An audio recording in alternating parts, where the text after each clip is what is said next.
आज की वीडियो में अपन जानेंगे कि जो डेटाबेस है, जो डीबीएमएस जो सब्जेक्ट है उसका यूनिट 1। तो यूनिट 1 में सबसे पहले जो अपना बेसिक रहेगा फोकस वो डेटाबेस पे रहेगा कि डेटाबेस क्या है, डेटाबेस किसे कहते हैं, और भी जो जितनी भी सारी चीज़ें जैसे रो, टपल वगैरह, डीबीएमएस, डेटाबेस मैनेजमेंट सिस्टम, सभी चीज़ें।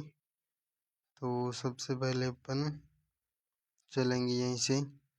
तो इंट्रोडक्शन से स्टार्ट करेंगे क्योंकि डीबीएमएस सबसे पहले अगर डीबीएमएस को समझना है तो डीबीएमएस की क्या कहते हैं कि व्हाट इज़ डीबीएमएस। जैसे कि आपके डीबीएमएस सब्जेक्ट है कॉलेज में सेमेस्टर में, और किसी ने आपको पूछ लिया कि जैसे फैकल्टी या प्रोफेसर किसी ने भी कि डीबीएमएस क्या है, कि तुम डीबीएमएस तो पढ़ रहे हो पर ये बताओ कि डीबीएमएस क्या है, किसी ने पूछ लिया तो इन सभी चीज़ों के बारे में अपन जानेंगे। तो चलिए अपन स्टार्ट करते हैं।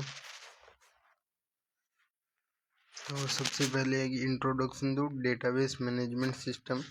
तो इसमें आएगा as the name suggest database management system, और ये है 2 पार्ट्स। इसके 2 पार्ट्स हैं। 2 पार्ट्स कौन कौन से हैं, जिसमें ये देखो पहला है डेटाबेस और दूसरा है मैनेजमेंट सिस्टम। मतलब 2 चीज़ों से बना है डेटाबेस मैनेजमेंट सिस्टम। पहला डेटाबेस की अलग डेफिनेशन है, मैनेजमेंट सिस्टम ये कुछ अलग है। तो 2 का जो पार्ट है डेटाबेस मैनेजमेंट सिस्टम उसी से बना है। तो अब सबसे पहली डेफिनेशन एग्जाम में यही आ सकती है कि व्हाट इज़ डेटाबेस, कि डेटाबेस क्या है। तो टू फाइंड आउट करता है database what is database is कि वी हैव टू अपन स्टार्ट करते हैं फ्रॉम डेटा से, which is the basic building block है एनी डेटाबेस की। कि अपन फाइंड आउट करते हैं डेटाबेस से, जो हम स्टार्ट करते हैं डेटा से, basic building block of any database से। और ये हो गया अपना डेटाबेस। और डेटाबेस की अगर कोई ऐसे पूरी पूछे कि व्हाट इज डीबीएमएस, तो DBMS is a software and DBMS is a complex software and that can store data and retrieve data and manipulate data and any other extras many things। तो ये है अपना डेटा। और अब data में 2 चीज़ें की डेटा और रिकॉर्ड किया। डेटा फैक्ट्स फिगर्स, जो रो फैक्ट्स एंड फिगर होते हैं उसी को अपन डेटा बोलेंगे। और जो रिकॉर्ड को अपन मीनिंगफुल डेटा भी बोल सकते हैं, कि मीनिंगफुल डेटा ही है वही इन्फॉर्मेशन है। डेटा का मतलब होता है facts and figures. Facts and figures को अपन डेटा बोलेंगे, और रिकॉर्ड को अपन बोलेंगे कि मीनिंगफुल जो इन्फॉर्मेशन है, मीनिंगफुल इन्फॉर्मेशन जो या मीनिंगफुल डेटा है उसको अपन बोलेंगे इन्फॉर्मेशन। मीनिंगफुल डेटा है उसको अपन बोलेंगे इन्फॉर्मेशन।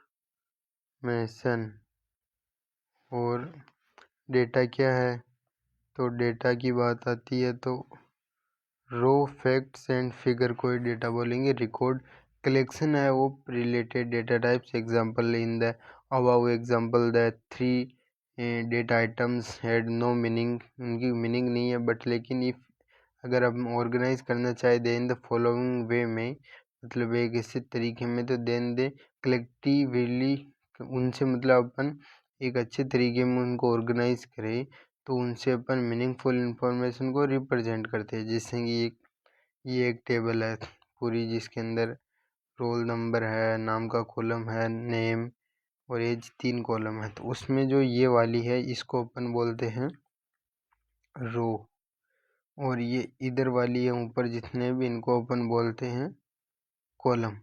तो आपको पता चल गया कि रो क्या है और कॉलम क्या है और इन्फॉर्मेशन क्या है, ये सभी चीज़ें आ गई। ठीक है। और उसके बाद अब इनसे जैसे कि ये अभी जितनी भी चीज़ें हैं, ये टेबल, ये सभी है अभी डेटा। और इनमें से अगर मेरे को ज़रूरत है कि मुझे रोल नंबर चाहिए या ये नेम, इस व्यक्ति का एज है, इनमें से कोई भी चीज़ चाहिए, जैसे मुझे एज नाम की कोई चीज़ चाहिए, रोल नंबर चाहिए, तो ये हो गई मेरे लिए इन्फॉर्मेशन। ये हो गई मेरे लिए इन्फॉर्मेशन। और बाकी ये है डेटा। और आपके लिए भी जैसे मैं आपको कुछ समझा रहा हूँ तो वो आपके लिए डेटा हो सकता है। जैसे आपको इनमें से डेटा समझ में आया, रिकॉर्ड आया, नहीं आया, तो वो आपके लिए इन्फॉर्मेशन हो जाएगी, और जो आपको समझ में आएगा वो आपके लिए इन्फॉर्मेशन हो जाएगी। तो यही मतलब डेटा और इन्फॉर्मेशन में मेनली अंतर है। फिर उसके बाद ये हो गया टेबल से रिलेटेड। टेबल और रिलेशन, कलेक्शन ऑफ। टेबल किसको बोलते हैं? रिलेशन तो कलेक्शन होता है ऑफ रिलेटेड रिकॉर्ड्स का। The columns of the relation are called करता है फील्ड्स। एट्रीब्यूट, डोमेन, मतलब कि ये कॉलम है, इनको अपन फील्ड भी बोल सकते हैं, डोमेन बोल सकते हैं, एट्रीब्यूट्स। एंड ये रो को जैसे एक ये है, इसको रो बोलेंगे, या अपन इसको बोलेंगे टपल। रो और टपल बोलेंगे इसमें। और डेटाबेस होता है जो कलेक्शन होता है इंटर रिलेशन डेटा का, जिसको अपन डेटाबेस बोलते हैं। जैसे इंटर रिलेशन डेटा, उसका कलेक्शन को अपन डेटाबेस बोलेंगे। जैसे ये इतनी सारी टेबल वगैरह। तो ये अपन ने डेटाबेस से रिलेटेड के बारे में बेसिक आपको ओवरव्यू दिया है, और ये इसकी थ्योरी है। तो इसे आप चाहे तो पढ़ सकते हैं। बाकी मैं प्रैक्टिकल नॉलेज पे ज़्यादा भरोसा रखता हूँ, उस पर ज़्यादा इंटरेस्ट रखता हूँ, तो मैं आपको डायग्राम के थ्रू और अच्छे से प्रैक्टिकल नॉलेज ही देना पसंद करूँगा। तो आज की वीडियो को अपन ये एंड करेंगे। नेक्स्ट वीडियो पर लाएंगे, तब डेटाबेस में और भी आगे आपको अच्छी अच्छी चीज़ें बताएंगे। तो तब तक के लिए आप वीडियो को लाइक, शेयर एंड सब्सक्राइब कर दीजिएगा। नेक्स्ट वीडियो तब तक के लिए एक और कमेंट वगैरह भी आप कर सकते हैं कि आपको और आगे क्या चाहिए। तो लाइक, शेयर एंड सब्सक्राइब कीजिए। एंड जय हिंद, जय भारत।